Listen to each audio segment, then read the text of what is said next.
What's up, y'all? This your girl Lola with Lola's Chronicles, and today I got with me interviewing award-winning writer, director, producer, and songwriter Miss RaSheena Nash. How are you doing today? Hello, I'm doing good. Thanks for having me. Thanks for taking time out to come and grace my show with your presence. So, how are you doing today? I'm doing good, just having a nice little Sunday, chilling and I was massaging my hand with my hand massager child, but Not a hair but massage. y'all didn't want to hear that noise. Hey, I need one of them because as much writing as we do, You know. So, tell me a little bit about yourself. Well, I'm originally from Atlanta, Georgia, and now I live in Los Angeles. And I'm a writer in the WGA, and we're currently on strike. This is a historical writer strike, and we're hoping for a big change, not just for me, but for the future of filmmaking and just keeping it as a potential career because where it's headed now is they trying to turn it into gig work or only certain people be able to get in, and it's already hard enough to break into it. So, and then once you get in, everybody thinks you're about to be rich, and I'm here to tell you, no, not at all. Right. Soon as they hear your name on something, you a millionaire. They And don't I'm get. like, wait, please, 'cause I'm not. They be like, she balling. No, I'm trying to get to the balling status. No, but it's a lot of hard work to take to get to that level. And also, it's a lot of fighting, like what we're doing for this strike, because we're fighting now just for a livable wage. Right. And that's crazy. I've been following that. And it's like, man, you give these people what they deserve. I feel the writers Mhm. deserve a big part because without the writers, you don't got no show. Exactly. I literally sit up here and dream up worlds, characters, people, situations. I do tons of studying, and that's something that people don't typically know how all that goes into it. Like I read psychology books to better understand people, personalities. I love doing like personality tests, and sometimes I'll even do them as my characters and just see like, okay, so that way when I'm writing that character, it feels authentic and relatable to whomever that character, whoever can resonate with that character. So I mean, it's just so many steps, and that's just, and I have to do all of that for free. It's a movie that I finished this weekend that I wrote. I've been working on for 2 years, Mm, just writing this script, and then the next part of it is then you got to sell it, and right. on top of already how difficult that could be, we on strike, so. Right. Yeah, I know, right? So it's like when it's a passion, people don't understand that when you got a passion with something, you can't just give up because a strike comes about. That you can't stop being a writer. When things like that happen, you have to fight through it. Even though people think you getting paid for all this, and you like, no, this is not what you think it is. Do you ever find yourself getting attached to the characters you create? You know what? I'm always attached more so to the story than Okay. the character. So a lot of writers do that though, like my writer friends, especially the ones that do television, they love a character. And I love characters too. One of my strengths and things that get noted on my jobs and stuff like that is how well I can create a voice. And like you can read the script and know, not see anybody's name and know exactly who's talking. Okay. But I love a good story. I love twists and turns and deep plots and fulfilling endings, and I like to Yeah. go on a roller coaster. See, yeah. And see, I can relate with your friend. I get real close to the characters I created my books, and it's like I have to tell myself, like, these is not real people. These are people you created. So maybe these are my alter egos or different personalities I ain't know about. Cause I get hurt. I'm writing a story, and if I kill off a character, I'll be all like, be attached to the character, like, dang, why I take them out? But Now, why take him out? yeah.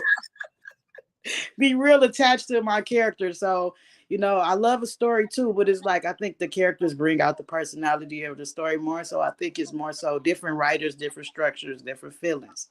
Mhm. So how old were you when you first started writing?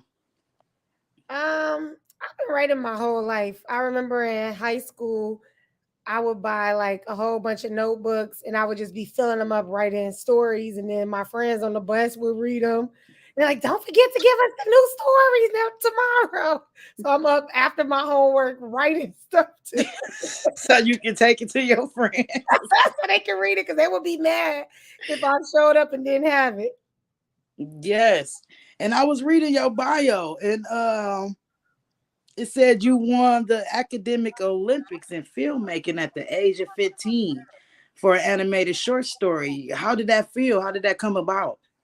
Well, I did the animation at that time. Nobody was doing animation in kid competitions, especially doing animation on your own had just become a thing. But I was always just like, oh, what's a new way I could create? And first, I made a stop animation project, which is basically a flip book, and you just draw in the corner and film it. And then I upgraded to actual objects with that animation. And then once I figured that out, I said, oh, I'm going to make a short film. So I found somebody who could draw because I can't draw. And I told him, I was like, okay, you just got to draw her mouth like this and then like this and then like this again, like, and I don't know, just put it together through this program called Toon Boom. And that was that. The rest was history. So what made you want to join the contest and put it out there? My teacher did. Okay. And when I won, they told me that nobody had even thought to animate anything. And they were just really impressed with my efforts. And for me, I never really thought about it. I was like, oh, I get an award for it? Cool. Because I just, like you said, when you passionate, you passionate. So I just do it. That's dope to be 15 years old and then you got people like, look, this is dope. You won. How did you feel though? It was a really cool experience to like go to DC and, you know, vice president was there. And I knew then that I was on to something bigger than even me because I mean, it's not even something that I even knew was possible. You know what I mean? And Yes. that's you. And to this day, I still get super shocked when things happen for me. I'm like, what? Oh Like it was my god! me. I even go back and read my scripts, and I'm like, dang, girl, you wrote that. You wrote that. It pays off staying up them late hours and writing them stories. So that means your brain is moving. Got Yeah, that creativity to reach people and then get in contests and win. yeah. Other people out there and you never know. You know what I'm saying? So that's a good thing. And then tell me about the Sundance Festival. Man, so that one was another like, wow, for real, because I made this short film. My godparents had an old house in Georgia that still had like the wallpaper and stuff from the 60s and just like stuff. They even had some of the old like appliances and stuff like that, and they were about to do a remodel. And I said, oh, I gotta film something before they tear it down because they don't even make houses like this anymore. So I shot this short, and a friend of mine went behind my back and submitted it into the Sundance Film Festival, and I got in, and he was going crazy, and I'm like, "What's Sundance?" I had no clue. I'm like, "What?"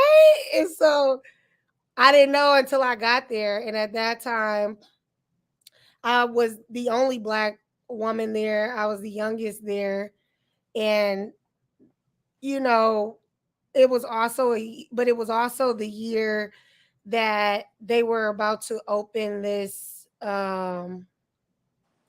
They were kind of prepping us for what was going to happen the following year, where they were opening up Black House at Sundance, which is where black dope filmmakers come and collaborate, Black people in the festival, Black people that want to make movies, that want to get into the business, that want to produce. Like, just it's a great networking event. And so it was, it was cool. I got introduced by Wu-Tang. Like, it was some good stuff, man. I bet. I bet you've been a lot of places dealing with that ink pen, huh? You know. Been a lot of places. So how did you transfer from just being a writer to a director and producer? So the goal actually was always to direct. I never necessarily thought about a writing career, but I had a mentor and he said, "RaSheena, you are such a great storyteller that if you perfect your writing, they will beg you to direct because you will create a world where they only see you." And so that's what I've been working towards. But I love the camera. My dad bought me a camera when I was 12, and I never went anywhere without it. I would even have my friends, cousins, like, "Hey, I just want to film this real quick. Can y'all get over here?" We shoot commercials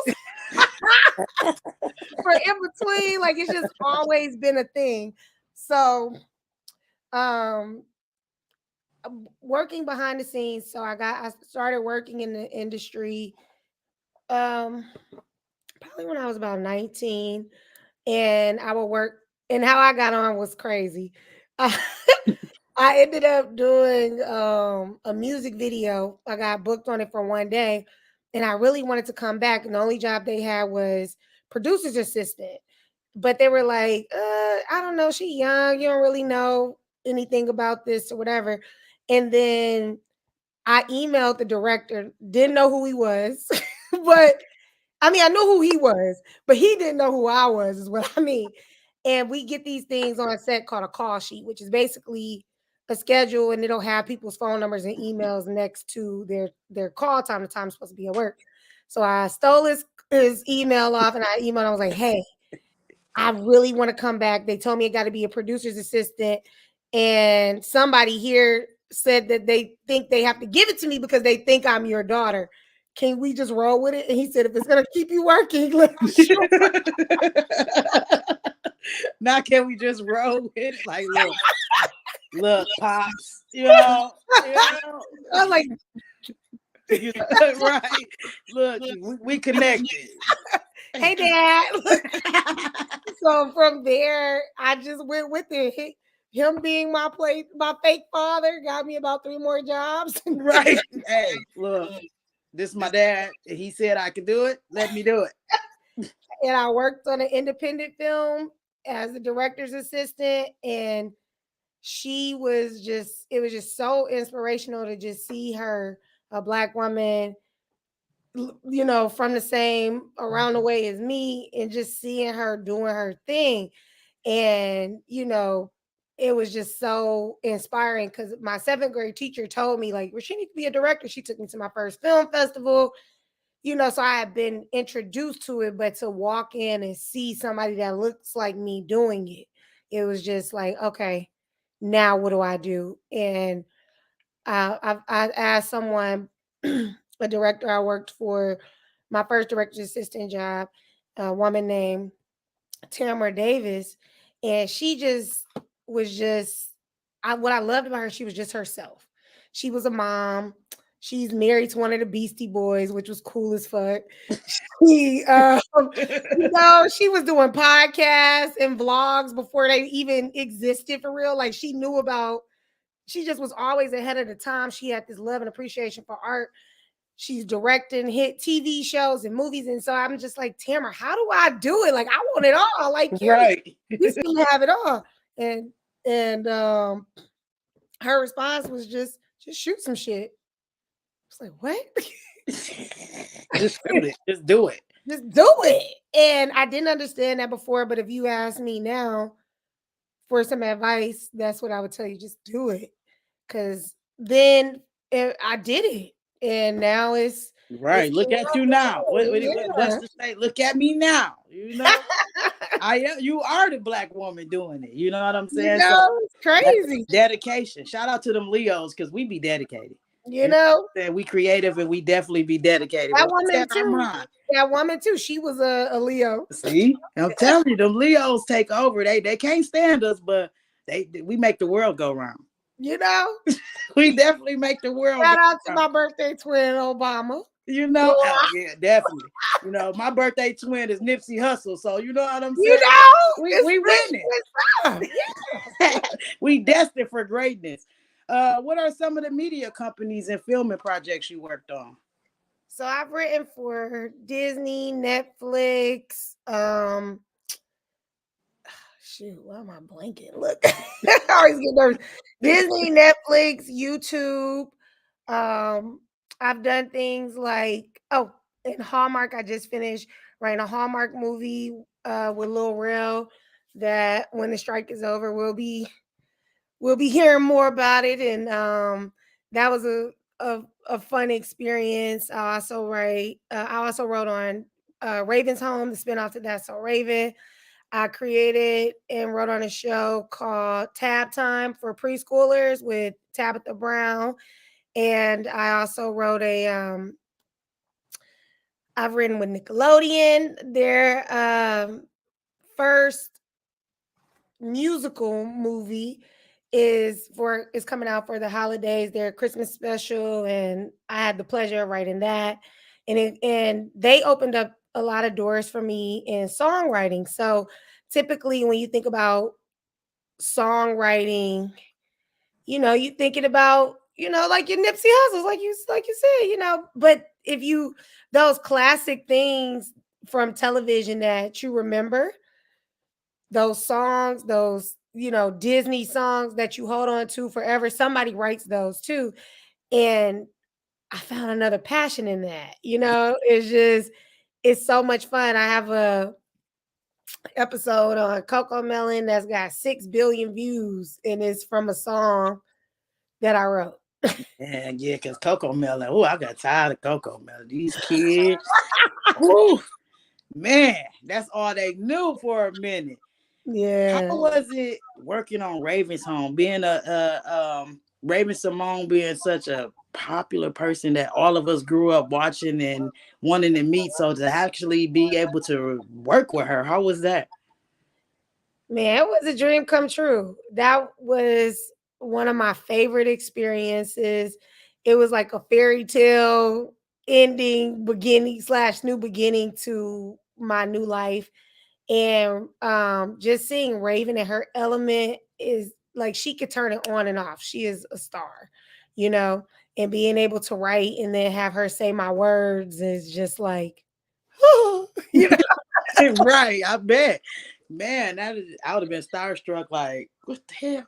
I watch her, like, so that's dope. And to see and follow your journey and to see you be able to open doors and walk through them gracefully is amazing. Thank you. Yeah, Yeah. I mean, when you love what you do, you just going to work. It ain't even, you think you'll be starstruck, but when you there to work, you It's gonna be just you're just there. at work. Yeah, and it's a blessing to be able to do what you love for your job, and it is also such a blessing to like be able to be a voice for Black children. When I first started, I didn't think I'd be going down this path of, you know, writing for kids, but I truly have acquired a passion for it. And I've just decided to take a season of my journey to just dedicate to Black children because a lot of us are misunderstood and still not accepted. And somebody in the room has to fight. And, I understand sometimes it gets scary and you worked your butt off to be here. So you don't want to lose it. But I'll risk it all for the kids. Yeah, definitely for the babies, and it's to become an inspiration to different kids is amazing too, because like you said, not many of us have that type of inspiration or leadership or people to look up to in order to prosper and to gain that knowledge in order to go. You know what I'm saying? Having the ability to go. So when you can look up to a person that's doing something that you want to do, or not even just that, just it don't have to follow in our footsteps in writing. It encourages them to do whatever it is that they choose to do. So, and it's definitely a good thing when you get to see other black women and black men doing it. You know, Mhm. that give you the push, like, okay, I'm the same color as them. I could do it too. You know, Yeah. so that's pretty dope. Um, who are some directors that you've worked with? I seen in your bio you said you worked with Carl Franklin and Benny Boom with the All Eyes on Me. How was that? Man, that was a true learning experience. I mean, I'm so grateful that I got to just like be thrown in. I was there from casting to revising the script, and Carl Franklin had these incredible ideas and for the film, and even though it didn't work out with him, Benny Boone came in and did his thing, and it was interesting to switch direct working under two different directors with two different styles and ideas, and just seeing how collaborative the film process is and everything. It was a great experience, man. I Now- think about it all the time. It was so good. We went and got thug like tattoos when we filmed the last scene in Vegas, man. It was Not serious. thug life tattoos. You Yeah, know, man. and that's dope because Tupac is this icon that we all grew up listening to and loving. And for you to be able to work on the screen, behind the scenes on his movie, you know what I'm saying? Yeah. That's dope experience right there. We had a 4.5 hour cut the first time we finished the movie. And it was a challenge, with what story to tell, because Tupac has just so many stories, and so Right. many people have stories about him. I'm a Tupac connoisseur, so if you ever want to offline on Pac, I'm here.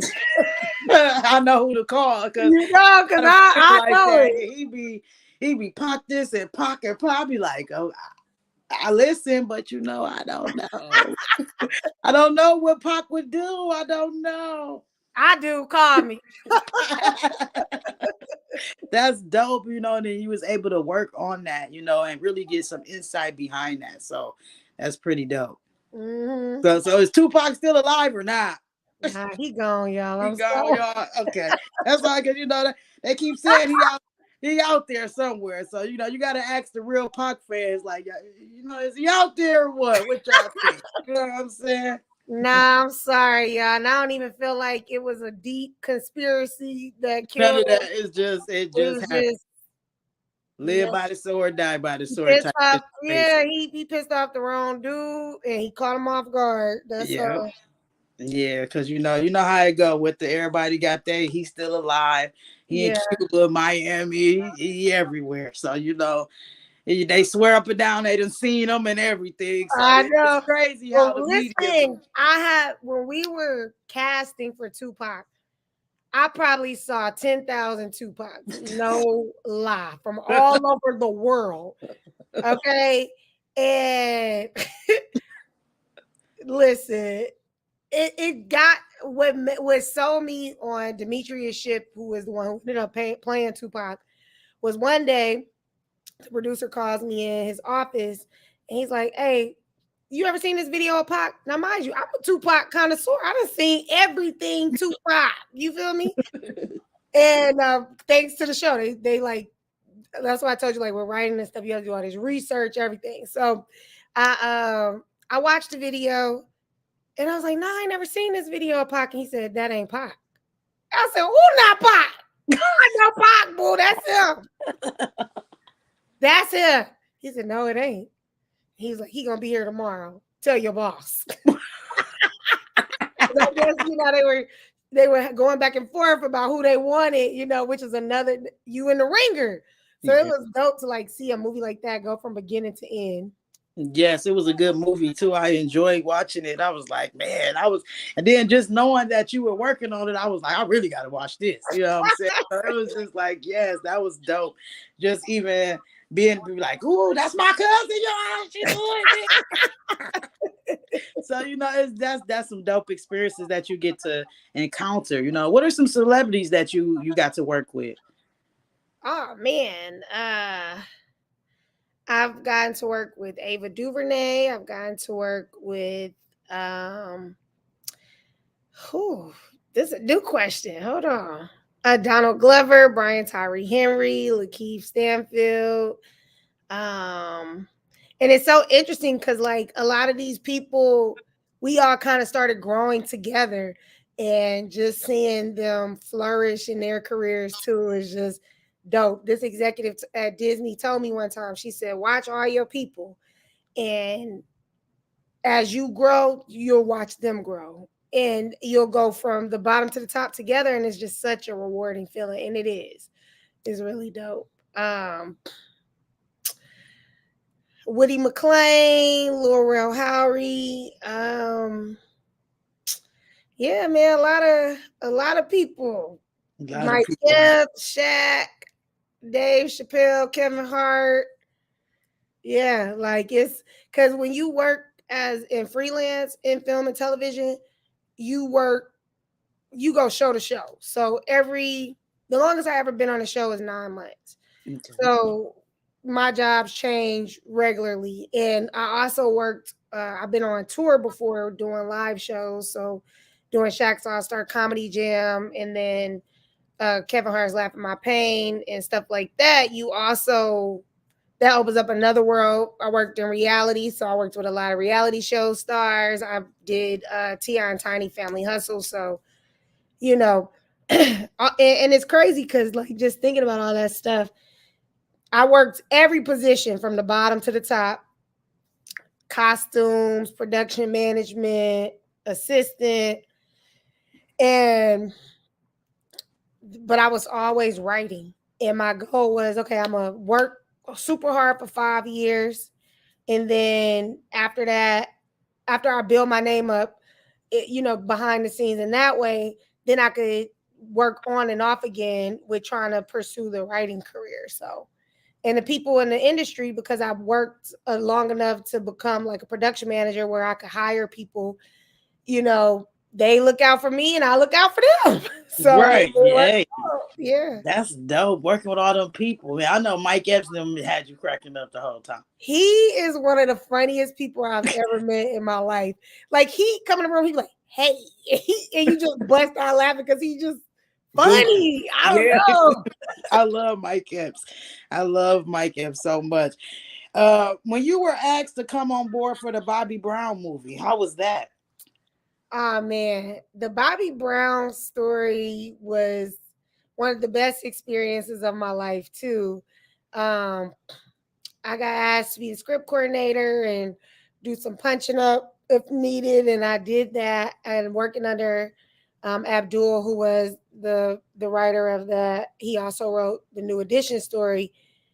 I was just blown away at how his mind worked, and I learned so much because although I'd already been in the film industry for about 10 years, every department is different, and the writing department is certain things that you need to know. You got to know more than just how to write. You got to know how to structure. You got to have decent grammar. You got to be able to change the pages and take notes and do, listen out for certain things and table reads, things that you didn't even know matter. So it was a really great experience. The person from who was the production supervisor, I think she was production supervisor on a Tupac movie.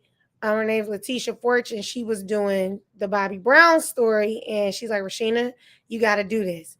And I was like, "Well, I'm already trying to be serious about my writing. I'm not doing anything." And she's like, "RaSheena, you got to do this." So I'm like, "Okay." And the Bobby Brown story led to uh, forever long friendships. It led to me getting signed by my manager, who's still my manager.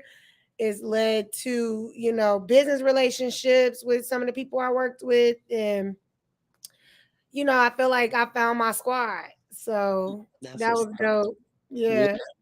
Yeah. You definitely when you find that squad, you rocks out to the end. So it is dope watching each other come up and experience the things that y'all have wanted and discussed. And it's like when you meet these people and you be like, I'm not the only person with a dream. You know what I'm saying? So it's all about how you go for it and you go to it. So that's really dope. You got to experience a lot of those things. What can you say inspires you? My daughter is definitely an inspiration. Um, she's part of the reason why I even got on the kid side of things. So I feel like my writing grows up as she grows up.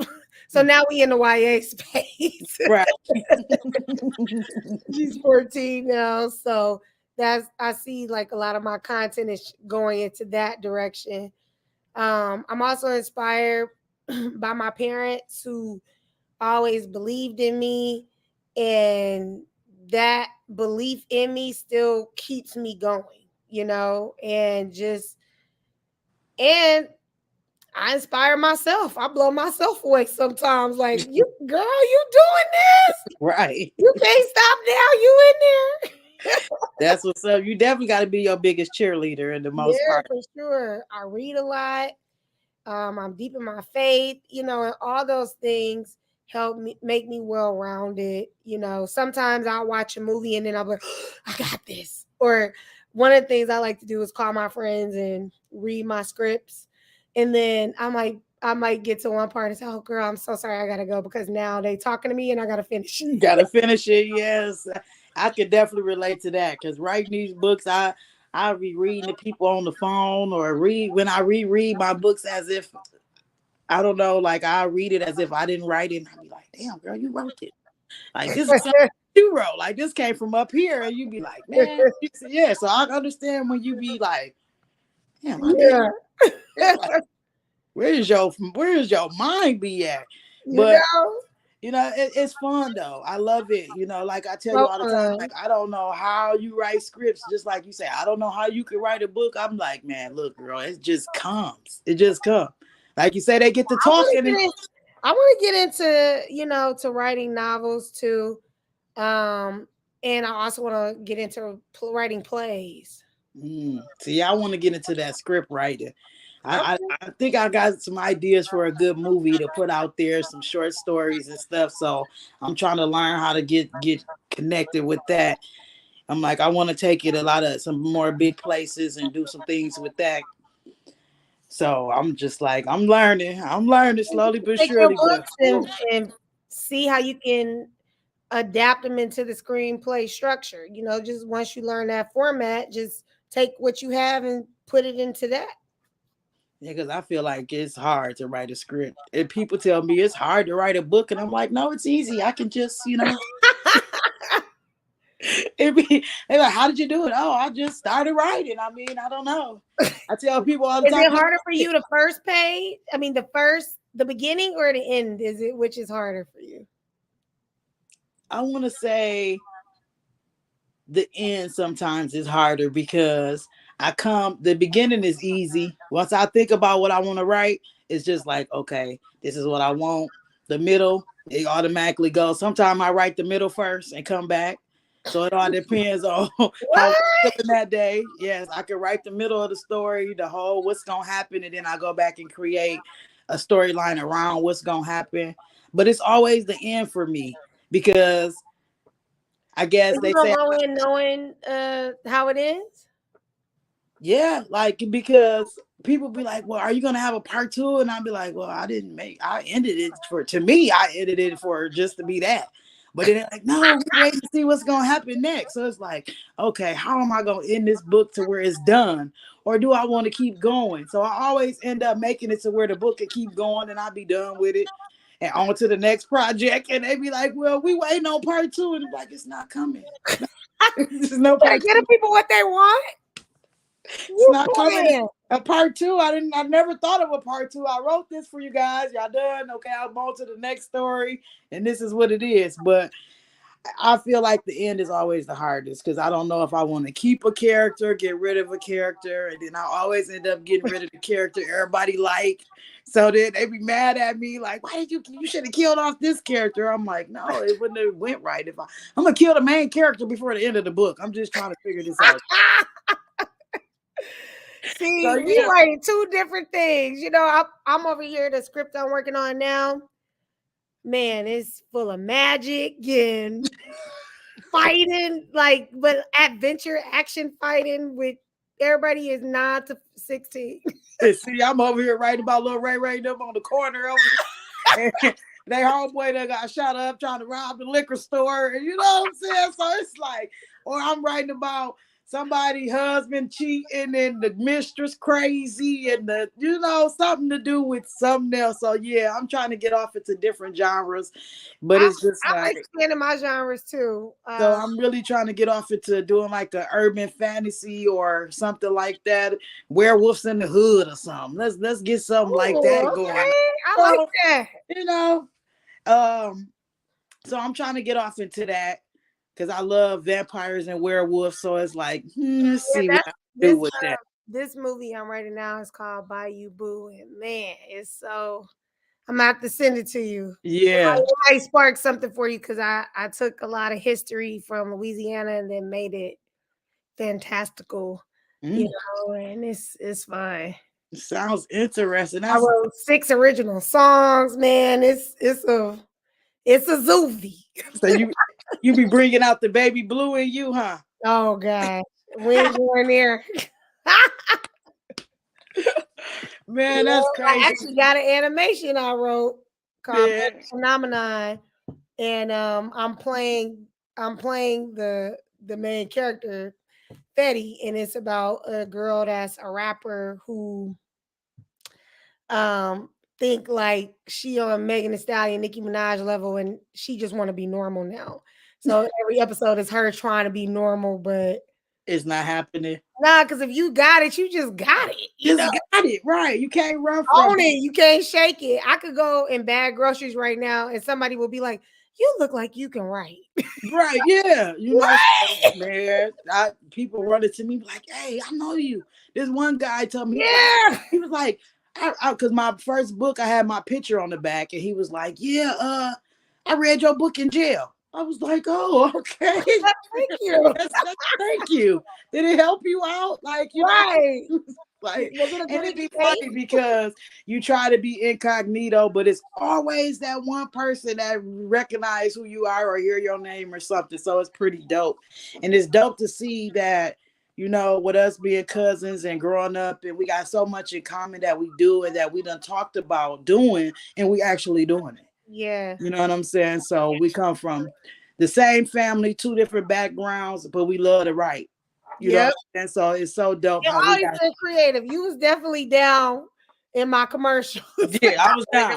I remember we would have Maury shows. We had all type of stuff. I remember I drew out a club I wanted. I'm gonna get it one day. And I said, you hold on to this because I'm gonna have this club one day. So it's dope to see us living out our dreams and doing the things that we want to do and how it's taken us and that we both got daughters and they growing up to watch us be able to do the things that we've talked about before people even knew who the hell we were. You know Right. what I'm saying? So a lot of people don't know that we really been doing this all our life. Yeah. Some people say, oh, I've been writing since. No, we really been doing this all Yeah, our for life. real. I You got know? the books, the children books. Not even children books, but the books I wrote as a child. Yeah. When you sent me that book with me, I'm like, oh man, I never knew my auntie published it in the first grade. Like, yeah, I didn't know what I was talking about. I tried to draw. I'm not a drawer, but Yeah, I I'll give you a definitely can't story. draw. I Yes, can't draw, but I can give you the story. You know what I'm saying? you You can know, I picture got it in you your though. head. Story That's wise, about it. I You got know, drawing, we're gonna pay somebody else to take care of you. that. We're Yeah, gonna you get know what y'all I'm together. saying. But yeah, I appreciate you taking the time to come on the show and I commend you on your journey and I wish you nothing but the best. Thank I'm you. definitely cheering you on. I'm definitely your number one fan back here. Like, yes, let's do that shit, cuz. You know, you know what I'm saying? And Thank you, man. I'm very proud of you. You know what I'm saying? You setting the path and the way for a lot of young black girls to push themselves and creating a way, for them to be able to have the confidence. Because it's Yeah, not always easy. It's gonna be challenging, but to watch a person go through so many levels of life and challenges and traumas and continue to push forward and work with so many great people, that's nothing but motivation. man. Thank you. Thank you. Definitely. It's yeah, it's been a time. Right. No, I understand. I can't wait till we collab. We're gonna definitely create something for the world. Oh, definitely We for sure. definitely gonna have something out there. We're gonna put something together one day so good they're gonna be like, man, these two motherfuckers straight. You know, I'm I glad want we them to collab. I'm glad I could be on your show. That's pretty Yes. cool. I'm like, man, I'm gonna ask her and see if she can, that's a busy woman right there. Your ass might be in France tomorrow and shit, For real. Look, you never know. land with tigers and shit and bears and oh my. You never know with me, but I thank said, you for man, inviting you me anyway because crazy. we love an invite. Hey, and I'm so glad that you was able to make time for it, and it's just like, hey, I can't wait to see what you got going on next. All right, thank you. Yes. All right. So, Let me put my little plugs out there now. Don't throw me out. oh no, wait a minute. I was gonna let you hold on now. Go ahead and shout it out. Yes. You can check out more about me at RaSheenaNash.com.